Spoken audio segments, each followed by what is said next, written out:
we'll move on to cover Enterococcus, which was formerly a member of the group D Streptococci. There's not so much we need to cover, so this video will be a quick one, but let's start by thinking about the name, Enterococcus. Entero clues us in that it inhabits our intestinal tract, and coccus is especially important to pay attention to so that you don't inadvertently confuse Enterococcus, the gram-positive cocci, with a completely different bacteria, Enterobacter, which is a gram-negative rod. I've done it a few too many times.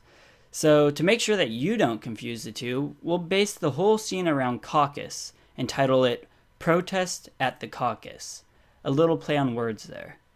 So here it is. Here's the protest in front of the caucus, specifically the California caucus. Before I talk about why it's a California caucus, let's draw this dude standing alone out in front of the crowd holding a sign.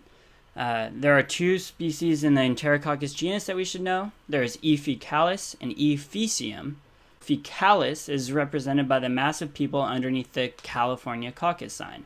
Faecium is represented by the protester in the foreground holding the sign that says "Stop the Fees." Fees for faecium, and California for faecalis.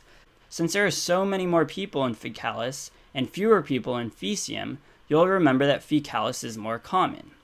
So faecium occurs less often, but it's kind of a superbug that causes more serious problems. So we've made the protester in the foreground a little buffer to remind you that faecium is more dangerous. But both Enterococci are pretty tough cookies. They're able to grow in mediums of up to 6.5% sodium chloride.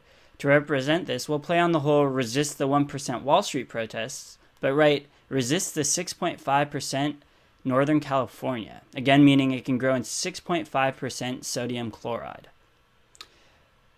Okay, so since the guy up front is more dangerous, we'll stick a police officer on him. Notice the police officer is trying to hit him with a billy club, but he's resisting being hit by the billy club. We may go so far as to say he's showing that he's billy resistant.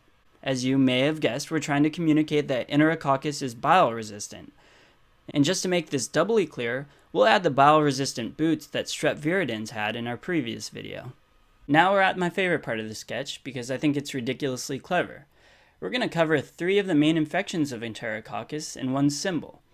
The protesters are holding a sign that says, "Do you heart trees?" The U stands for urinary tract infections, which we've colored yellow. The heart stands for endocarditis, and the tree stands for infections of the biliary tree. Remember, since Enterococcus is insoluble in bile, it can colonize and infect our biliary tree. Now we're adding the most important piece of information that needs to stick with you, and one of the only reasons why we have to know Enterococcus. Enterococcus, specifically E. faecium, is a nosocomial infection that is resistant to almost every antibiotic we have, even vancomycin. In these cases, you'll hear the bacteria referred to as VRE, for vancomycin-resistant Enterococcus.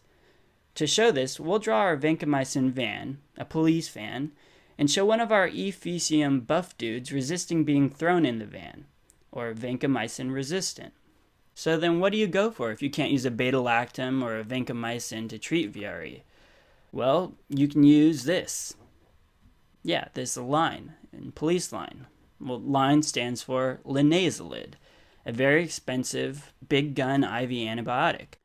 Alternatively, you can use another expensive big gun antibiotic, tigecycline, which we'll represent by painting the next section of the police line with tiger stripes. So treat it with either tigecycline or linezolid. And that's it. A perfect level of detail that you should know for Enterococcus.